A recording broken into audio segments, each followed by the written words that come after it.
शं वरुणः शन्नो भवत्वर्यमा शन्न इन्द्रो बृहस्पतिः शन्नो विष्णुरुक्रमः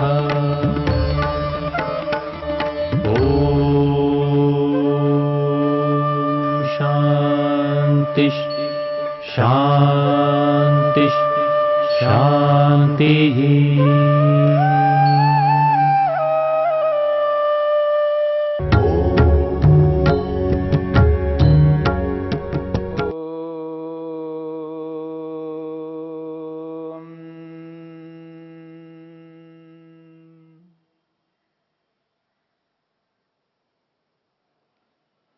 साधन पाद के 3 सूत्रों पर विचार चला।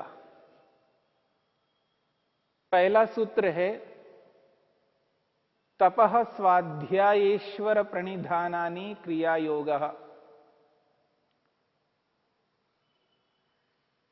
चंचल व्यक्ति को,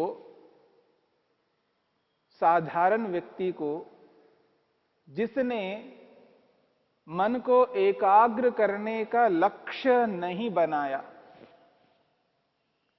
समाधि लगाकर मुक्ति को प्राप्त करने का लक्ष्य नहीं बनाया, ऐसे व्यक्ति को ध्यान में रखते हुए सर्वसाधारण व्यक्ति को योग का प्रारंभ करना चाहिए, इस बात को सामने रखते हुए महर्षि पतंजलि ने साधन पाद का यह पहला सूत्र प्रस्तुत किया है, क्रिया योग।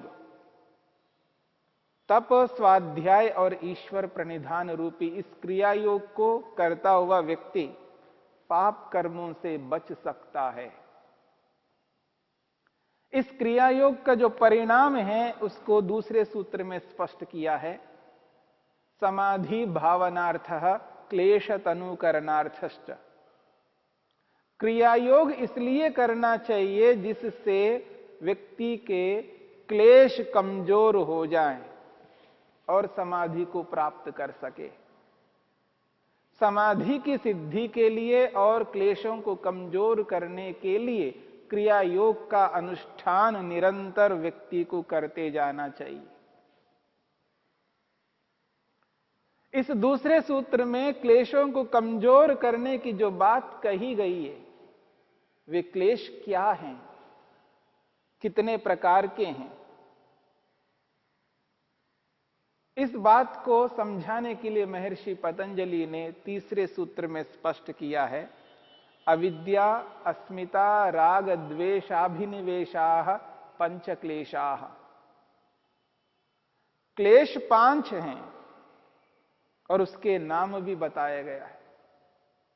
अविद्या पहला क्लेश है, अस्मिता दूसरा क्लेश है, राग तीसरा है, द्वेष चौथा है और अभिनिवेश 5वां क्लेश है। इन 5 क्लेशों के कारण से व्यक्ति नाना प्रकार के कर्मों को करता जाता है। इन 5 क्लेशों के कारण से ही ये संसार विद्यमान रहता है। संसार की उत्पत्ति इन 5 क्लेशों के कारण से है। संसार संसार के रूप में जो बना हुआ है उसके पीछे ये 5 क्लेश है। और इन 5 क्लेशों में जो अविद्या है, इसकी मुख्यता है, इसकी प्रधानता है। अविद्या की जो व्यापकता है वो बाकी चारों क्लेशों में विद्यमान है। बाकी चारों क्लेशों में अविद्या की विद्यमानता है। उस अविद्या के कारण से अस्मिता, राग, द्वेष और अभिनिवेश उत्पन्न होते हैं। इसी बात को समझाने के लिए महर्षि पतंजलि ने चौथे सूत्र में स्पष्ट किया है। वो कहते हैं, अविद्या क्षेत्रम उत्तरेषाम प्रसुप्त तनु विच्छिन्नोदाराणाम। यह चौथा सूत्र है। अविद्या क्षेत्रम उत्तरेषाम प्रसुप्त तनु विच्छिन्नोदाराणाम। महर्षि पतंजलि कहते हैं अविद्या खेत है। क्षेत्र का अर्थ है खेत। किनका? उत्तरेशम, बाद वालों का। अविद्या के बाद में अस्मिता से लेकर के अभिनिवेश तक 4 क्लेश हैं। उत्तरेशम, बाद वाले जो क्लेश है, उन क्लेशों का ये क्षेत्र है, खेत है। और ये अविद्या, अस्मिता, राग, द्वेष, अभिनिवेश किस रूप में रहते हैं, इनकी क्या स्थितियां हैं, इनकी क्या अवस्थाएं हैं। क्योंकि पांचों क्लेश एक समान नहीं रहते हैं, एक जैसा नहीं रहते हैं। पांचों क्लेश एक ही काल में उभर करके नहीं आते।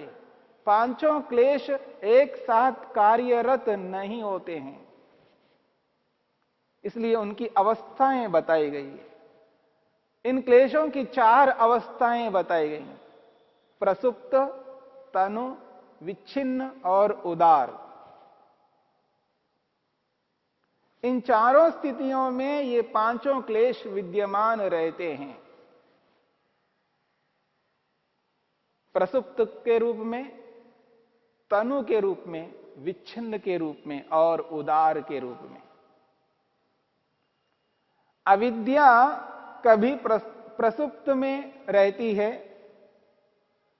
कभी तनु की स्थिति में, कभी विच्छिन्न की स्थिति में, कभी उदार की स्थिति में।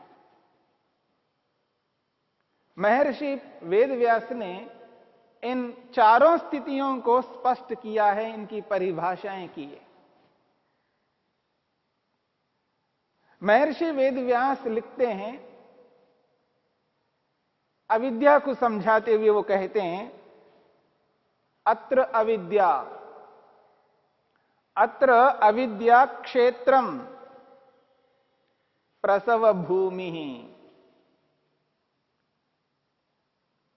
क्षेत्रम शब्द को खोलते हुए महर्षि वेदव्यास लिखते हैं, प्रसव भूमि। अत्र अविद्या, यहां जो अविद्या है, ये क्षेत्रम खेत है, अर्थात प्रसव भूमि, उत्पत्ति स्थान है। अलग अलग फसलों के लिए ये उत्पत्ति स्थान है, प्रसव भूमि। जैसे किसान खेत में बीज बोता है, जैसा जैसा बीज बोता है वैसा वैसा फसल उसको प्राप्त होता जाता है।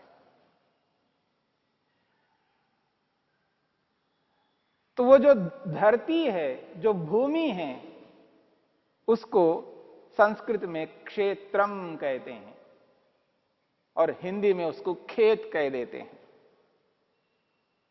यहां पर अविद्या को खेत के रूप में रखा है,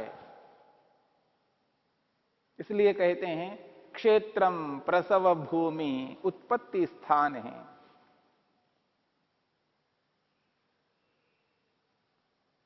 किसान खेत में बीज बोता है, खेत अलग है वहां पर और बीज अलग है।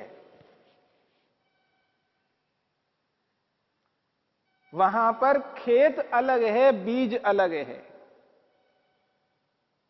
परंतु यहां पर खेत भी अविद्या है और बीज भी अविद्या है।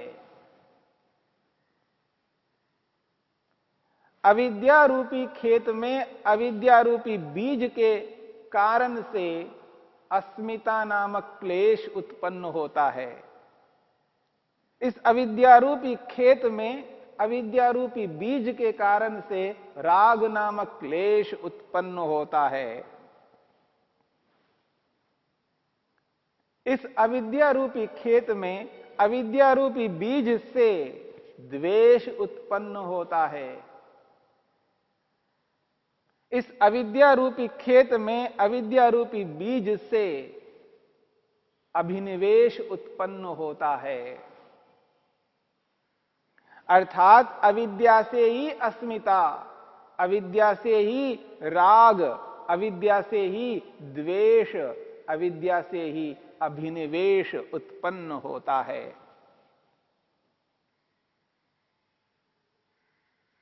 इसलिए कहा जा रहा है अविद्या क्षेत्रम, अविद्या जो है वो खेत के समान है, उत्तरेशम, बाद वालों के। बाद वाले कौन हैं? अस्मिता, राग, द्वेष और अभिनिवेश। और ये कैसे हैं? प्रसुप्त के रूप में, तनु के रूप में, विच्छिन्न के रूप में और उदार के रूप में हैं। इसलिए महर्षि वेदव्यास व्याख्या करते हुए कहते हैं अत्र अविद्या क्षेत्रम प्रसव भूमि। यहां पर अविद्या खेत के समान है, प्रसव भूमि है, उत्पत्ति स्थान है। इस अविद्या के अंदर ही अस्मिता उत्पन्न हो जाती है, इस अविद्या में ही राग उत्पन्न हो जाता है, इसी अविद्या में ही द्वेष उत्पन्न होता है, इसी अविद्या में अभिनिवेश उत्पन्न होता है। अविद्या क्षेत्रम प्रसव भूमि। उत्तरेशम अस्मितादीनाम, सूत्र में उत्तरेशम शब्द है। इस उत्तरेशम को खोलते हुए महर्षि वेदव्यास कहते हैं बाद वाले कौन है? वो अस्मितादीनाम, चतुर्विध विकल्पानाम। वो अस्मिता के रूप में, राग के रूप में, द्वेष और अभिनिवेश के रूप में है।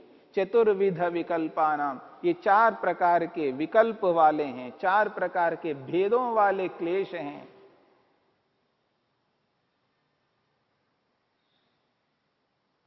वो कहते हैं उत्तरेशम अस्मितादीनाम चतुर्विध विकल्पानाम प्रसुप्त तनु विच्छिन्नोदाराणाम। ये प्रसुप्त, तनु, विच्छिन्न और उदार के रूप में है।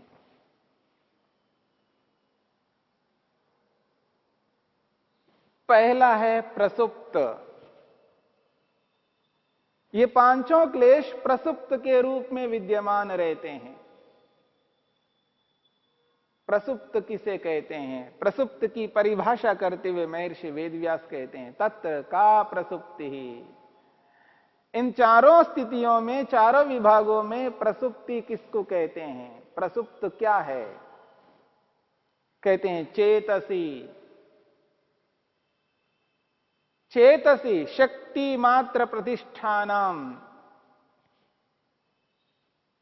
चेतसी मन के अंदर ये जो अविद्या, अस्मिता, राग, द्वेष और अभिनिवेश जितने भी ये क्लेश हैं, ये सब के सब मन में रहते हैं। ये मन में ही रहते हैं, मन में ही कार्यरत होते हैं, मन में ही कमजोर होते हैं। और योगाभ्यासी विवेक वैराग्य को, प्रसंख्यानुरूपी विवेक ख्याति को प्राप्त करके मन के अंदर रहने वाले इन क्लेशों को नष्ट कर देता है। इसलिए यहां पर कहा जा रहा है चेतसी, ये मन में रहने वाले क्लेश हैं। शक्ति मात्र प्रतिष्ठानम बीज भावोपगम। ये मन में रहते हैं और किस रूप में रहते हैं? शक्ति मात्र प्रतिष्ठानम बीज भावोपगम। ये शक्ति के रूप में, सामर्थ्य के रूप में विद्यमान है, कार्यरत नहीं है, केवल एक शक्ति के रूप में विद्यमान है, यानी बीज के रूप में विद्यमान है। बीज भावोपगमा, बीज को बीज रूप में यहां पर विद्यमान है। जैसे किसान बीजों को लेकर के खेत में बोता है, जब तक वो खेत में नहीं बोता है वो अलग पात्रों में रखता है। पहले मिट्टी के बड़े बड़े पात्र होते थे, उनके अंदर बीजों को रखा करते थे। धान अलग, गेहूं अलग, अलग अलग प्रकार के जो अनाज हैं, बाजरा है, मक्का है, अलग अलग अनाज अलग अलग पात्रों में रखते थे तो बीज के रूप में। आगे चल करके खेत में बोना है उनको, बीजों को अलग पात्रों में रखा करते हैं। जब तक उन पात्रों में वो बीज रहते हैं वो कुछ भी नहीं कर सकते, अंकुरित हो नहीं सकते, उनके सामने आलंबन नहीं है, अर्थात उनके सामने वो स्थिति परिस्थिति आई नहीं है। उनके सामने खेत नहीं है, खेत में वो आए नहीं है, खाद पानी उसके अंदर नहीं डाला गया है, न खाद पानी को प्राप्त हुए न खेत को प्राप्त हुए, बस पात्रों में बीज के रूप में विद्यमान है, वो कुछ भी उसका प्रयोजन नहीं है, वो कार्यरत नहीं है वो बीज। और जैसे ही उन बीजों को खेत में डाला जाता है, जब खेत को जोत करके उन बीजों को डाला जाता है, पानी दिया जाता है, खाद दिया जाता है, बस वही बीज कार्यरत होने लगते हैं, अंकुर फूटने लगते हैं, अंकुरित होने लगते हैं। और जब तक ऐसी स्थिति को उत्पन्न नहीं किया तब तक वो बीज के रूप में विद्यमान है अलग अलग पात्रों में। ठीक इसी प्रकार से अविद्या, अस्मिता, राग, द्वेष, अभिनिवेश, ये पांचों क्लेश कैसे हैं? प्रसुप्त हैं, सोए हुए हैं। एक प्रकार से प्रसुप्त का अर्थ है सोना, सोए हुए को प्रसुप्त कहते हैं, बस पड़े हैं ऐसे। शक्ति मात्र प्रतिष्ठानाम, कैसे हैं? वो केवल शक्ति के रूप में विद्यमान है, केवल शक्ति रूप में है, सामर्थ्य उसके अंदर विद्यमान है, कार्यरत होने का सामर्थ्य उनके अंदर विद्यमान है। इसलिए कहा जा रहा है बीज भाव उपगमा, केवल बीजत्व को प्राप्त हुए हुए हैं, बीज स्वरूप उनके अंदर है, अंकुरित होने का सामर्थ्य उनके अंदर है, पर वो अंकुरित नहीं हो सकते। इसको कहते हैं प्रसुप्त, बस सोए हुए। बहुत सारे क्लेश बस सोए पड़े हुए रहते हैं, कार्यरत नहीं होते हैं। और संसार में कितने प्रकार के पदार्थ हैं, अलग अलग पदार्थों से संबंधित अलग अलग अविद्या व्यक्ति के अंदर है, अलग अलग अस्मिता है, अलग अलग राग है, अलग अलग द्वेष है, अलग अलग अभिनिवेश है, इनके अलग अलग प्रकार हैं। यानी वस्तु सामने वाली किस रूप में है, उसकी जो स्थिति है, उस वस्तु के प्रति जो अविद्या बनती है, उस वस्तु के अनुरूप बनती है। चेतन वस्तु है तो चेतन के अनुरूप अलग प्रकार की अविद्या है, जड़ वस्तु है तो जड़ वस्तु के प्रति अलग प्रकार की अविद्या है। जैसी अविद्या चेतन के प्रति होती है, वैसी अविद्या जड़ वस्तु के प्रति नहीं होती है। ठीक इसी प्रकार से सभी के विषय में समझना है, चाहे वो अस्मिता हो, राग हो, द्वेष हो या अभिनिवेश हो। ये पांचों क्लेश प्रसुप्त की स्थिति में हैं। यह है एक विभाग इन पांचों क्लेशों का।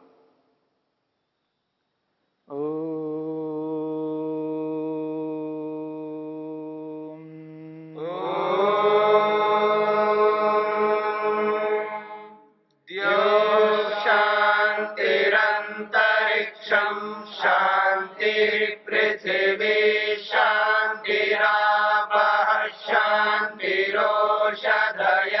शांतिः वनस्पतयः शांतिर्विश्वे देवा शांतिर्ब्रह्म शांति सर्वं शांति शांतिरेव शांति क्षमा शांतिरेधि।